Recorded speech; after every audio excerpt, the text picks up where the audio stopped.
नमस्कार दोस्तों। हम बात करेंगे देवी भागवत पुराण कथा के बारे में। यह ग्रंथ हिंदू धर्म में बहुत महत्वपूर्ण है और देवी की महिमा का बखान करता है।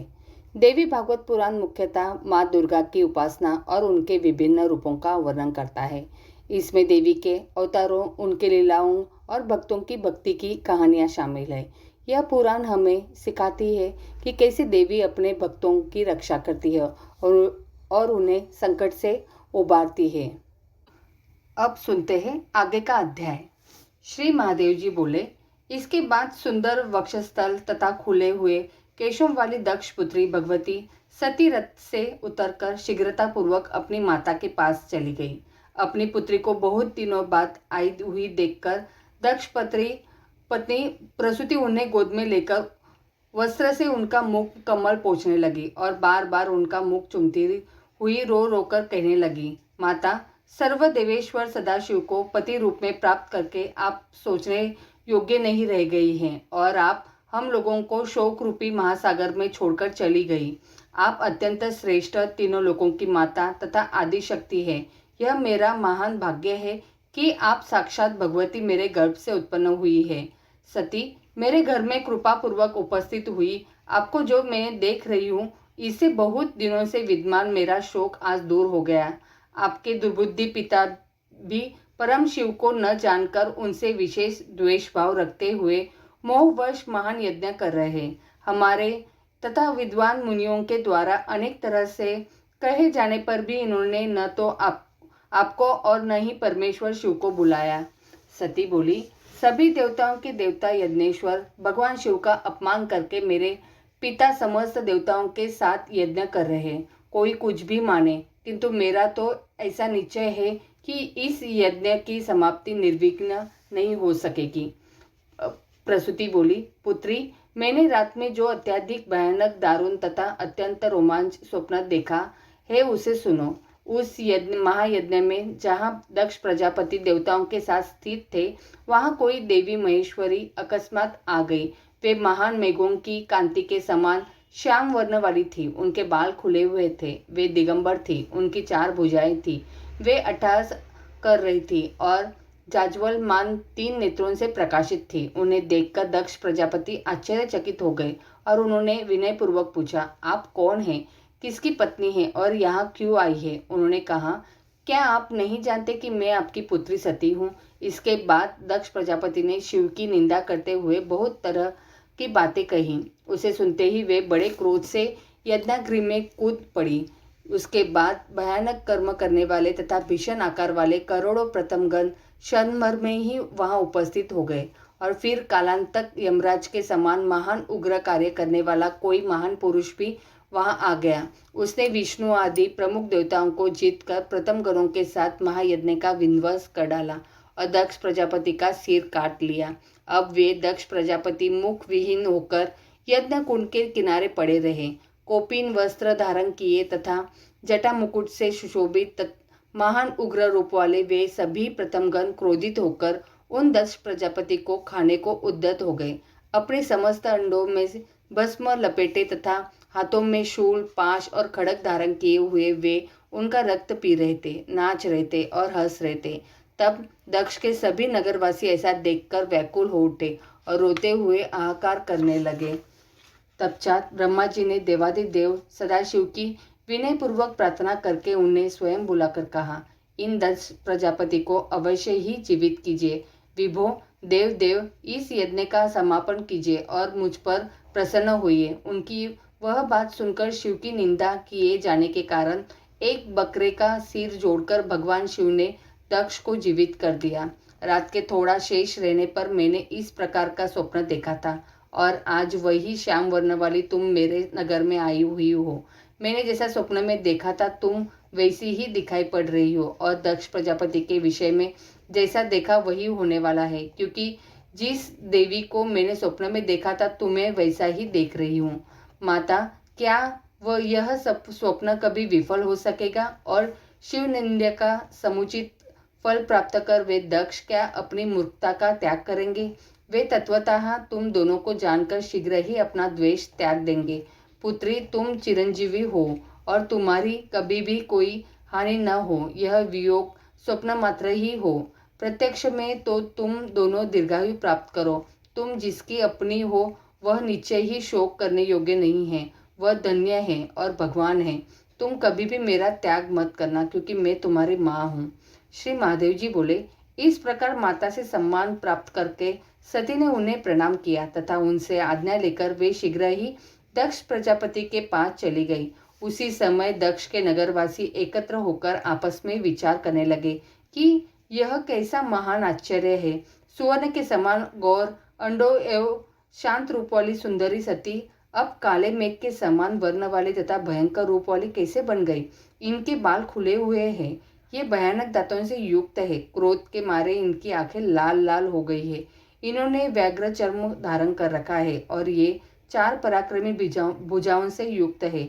इस यज्ञ की देव सभा में इस तरह के इनका आगमन क्यों हुआ है। ऐसा मानता हूँ कि ये संपूर्ण जगत को क्षणा धर्म मात्र में ग्रसित कर लेगी। आज दक्ष प्रजापति की न जाने क्या गति होगी। इनका अपमान करके ये दक्ष प्रजापति देवताओं के साथ यज्ञ कर रहे, निश्चय ही उसी का फल प्रदान करने के लिए ये क्रुद्ध होकर आई हुई है। संहार के समय जो ब्रह्मा तथा विष्णु का भी नाश कर देती है, वे ही यदि यज्ञ नष्ट कर दे तो विष्णु भी क्या कर सकेंगे। इसके बाद यज्ञशाला में आकर सती ने भगवान शिव के विद्वेष जनित हर्ष से परिपूर्ण उस दक्ष प्रजापति को देखा। उन सती को देखते ही हव्य के भोक्ता देवता ऋषि बृहस्पति तथा अन्य देवगण भी भय से कांपने लगे। सभी देवता तथा महात्मा गण अपना अपना कार्य छोड़कर पट पर अडित चित्र की भांति स्थिर दृष्टि से उन पराशक्ति को देखने लगे। कुछ देवताओं ने दक्ष के भय से उस संहारकारिणी भगवती काली को प्रत्यक्ष प्रणाम नहीं किया, अपितु उन्हें मन ही मन प्रणाम कर लिया। तत्पश्चात दक्ष प्रजापति ने पूर्वोक्त स्थिति वाले उन लोगों को देखकर सभी दिशाओं में दृष्टिपात करते हुए चारों ओर देखा। तदंतर दक्ष प्रजापति ने क्रोध से दीप्त नेत्रों वाली, खुले बाल वाली, वस्त्र रहित तथा काले धुएं से निर्मित अजन समूह की कांति वाली उन भगवती को काली को देखा। दक्ष बोले, तुम कौन हो, किसकी पुत्री हो तथा किसकी पत्नी हो? इस तरह निर्लज होकर यहाँ क्यों आई हो? तुम तो सती की तरह दिखाई पड़ रही हो। पुत्री, क्या तुम मेरी पुत्री सती ही हो और शिव के घर से यहाँ आई हो? सती बोली, पिताजी, क्या आप अपनी इस पुत्री मुझ सती को नहीं पहचानते? आप मेरे पिता हैं और मैं आपकी पुत्री हूँ। आप पिता को मैं प्रणाम करती हूँ। दक्ष बोले, माता सती, आप इस तरह कृष्ण वर्ण की कैसे हो गई हैं? आप तो पहले मेरे घर में स्वर्ण के समान गौर अंडों वाली थी। आपकी कांति शरणकालीन चंद्रमा के समान थी और आप दिव्य वस्त्र धारण किए रहती थी। वही आप निर्वस्त्र होकर मेरी सभा में क्यों आई हुई हो? आप इस तरह खुले बालों तथा भयानक नेत्रों वाली क्यों हो गई हो? क्या अयोग्य पति पाने के कारण आप इस दशा को प्राप्त है? मैंने अपने यज्ञ महोत्सव में तुम्हें नहीं बुलाया, इसका कारण तुम्हारा शिव पत्नी होना है, न कि तुम्हारे प्रति हमारे स्नेह आदि का अभाव। तुमने अच्छा किया जो स्वयं ही चली आई। तुम्हारे लिए वस्त्र आभूषण आदि रखे हुए हैं, वह सब तुम ले लो। त्रैलोक्य सुंदरी पुत्री सती, तुम मेरे प्राण के समान प्रिय हो। सुंदर नेत्रों वाली अयोग्य शंकर को पति के रूप में पाकर तुम बहुत ही दुखित हो। शिव के प्रति दक्ष के द्वारा कहा गया यह निंदा से परिपूर्ण वचन सुनकर क्रोध से प्रज्वलित समस्त अडों वाली वे सती सोचने लगी कि मैं मात्र आधे क्षण में सभी देवताओं तथा यज्ञ सहित अपने पिता को जलाकर राख कर सकती हूँ, किंतु पितृहत्या के भय से वैसा नहीं करूँगी, अपितु देवताओं के सहित इन्हें मोहित कर दे रही हूँ। इस प्रकार मन में विचार करने के बाद उन दक्ष पुत्री सती ने क्षण भर में अपने ही समान रूप वाली एक छाया की रचना कर दी।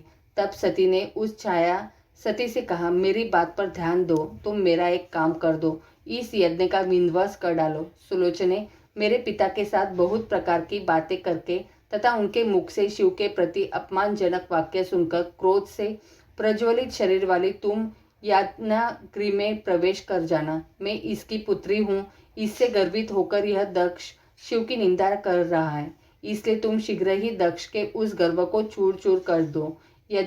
यज्ञगृह में तुम्हारे प्रविष्ट होने की बात सुनकर शोक से संतप्त हृदय वाले भगवान महेश्वर यहाँ निश्चित रूप से आएंगे और सभी देवताओं तथा यज्ञ की रक्षा करने में संलग्न विष्णु को पराजित करके यज्ञ को नष्ट कर देंगे और पिता का वध कर डालेंगे। छायाकाली से ऐसा कहकर मुस्कान भरे मुख वाली महाकाली स्वयं अंतर्ध्यान होकर आकाश में स्थित हो गई। मुनि श्रेष्ठ, उस समय भेरी रुद्रुड़ और तुरही आदि बाजे बजने लगे, महोत्सव होने लगे और भारी पुष्प वर्षा होने लगी।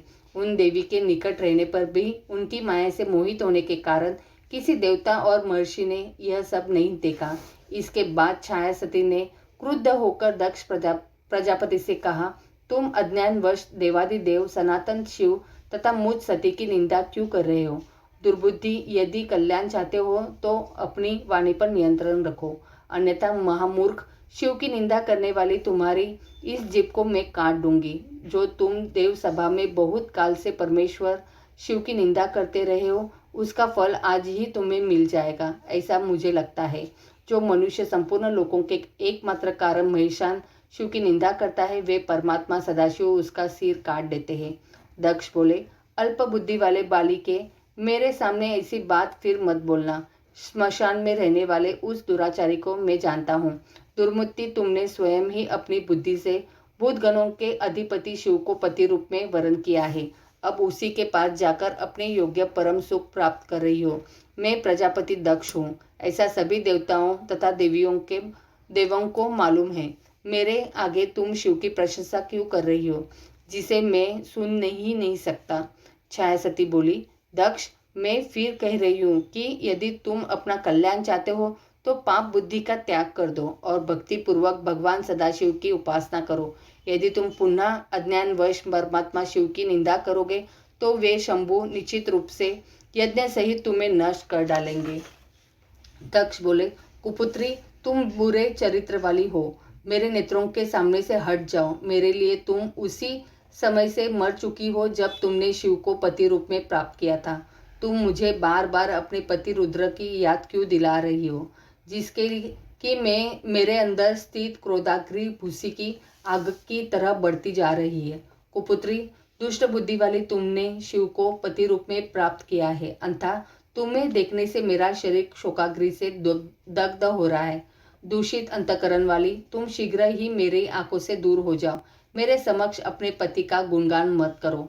श्री महादेव जी बोले, नारद, दक्ष के ऐसा कहने पर उन भगवती छायाकाली ने कोपाविष्ट होकर भयंकर रूप धारण कर लिया। उनके जाज्वल्यमान तीनों नेत्र अत्यंत प्रकाशित थे। उनका मस्तक नक्षत्र लोक पहुंचा हुआ था। उनका मुख फैला हुआ था। पैरों तक लटकने वाले खुले हुए केशपाश से वे सुशोभित हो रही थी। मध्याह्नकालीन हजारों सूर्यों की कांति से संपन्न थी और प्रलय काल के बादलों के समान प्रतीत हो रही थी। तत्पश्चात क्रोध से दीप्त अडों वाली उन महेश्वरी ने बार बार अट्टहास करके गंभीर वाणी में दक्ष से कहा, मैं केवल आपकी आंखों से ही दूर नहीं हो जाऊंगी, अपितु आपसे उत्पन्न इस देह से भी अविलंब दूर हो जाऊंगी। इस प्रकार क्रोध से प्रदीप्त नेत्रों वाली छाया सती सभी देवताओं के देखते देखते यज्ञगृह में प्रवेश कर गई। उसके बाद पृथ्वी हिलने लगी, महाप्रचंड वायु बहने लगी और सूर्य को भेद कर बड़े बड़े उत्काम पिंड पृथ्वी तल पर गिरने लगे। सभी दिशाएं विशुद्ध हो उठी, मेघ रक्त बरसाने लगे। समस्त देवतागण विकृत वर्ण वाले हो गए। यज्ञ कुंड की अग्नि बुझ गई और सियार तथा कुत्ते के यज्ञ मंडप में रखी हवनीय सामग्री खाने लगे। इस प्रकार वह यज्ञ मंडप मात्र आधे ही क्षण में स्मशान के रूप में परिवर्तित हो गया। इससे दक्ष प्रजापति का मुखमंडल मलिन हो गया और वे बार बार गहरी सांसें छोड़ने लगे। इसके बाद ब्राह्मणों ने जिस किसी तरह फिर से यज्ञ आरंभ किया। मुने, भगवान शिव के भय से देवता अत्यंत घबराए हुए थे। सभी देवता तथा महर्षिगण आपस में कहने लगे कि यह अमंडलकारी बात क्षण भर में ही दूर तक फैल जाएगी और शिवजी आज ही सती के देह त्याग का समाचार सुन लेंगे। जगत का संहार करने वाले वे महाराज शंभु क्रोध होकर न जाने किसका क्या कर डालेंगे, अथवा हो सकता है वे सृष्टि का ही लोप कर दे। इसके बाद मुनि श्रेष्ठ महर्षि नारद सभा के बीच में चुपचाप उठकर शीघ्रतापूर्वक कैलाश की ओर चल दिए। इस प्रकार श्री महाभागवत पुराण के अंतर्गत श्री महादेव नारद संवाद में छाया सत्य गृह प्रवेश नामक अध्याय पूर्ण हुआ। अगर आप लोगों को ये कथा पसंद आई हो तो लाइक और शेयर करना ना भूलें। जय माता दी।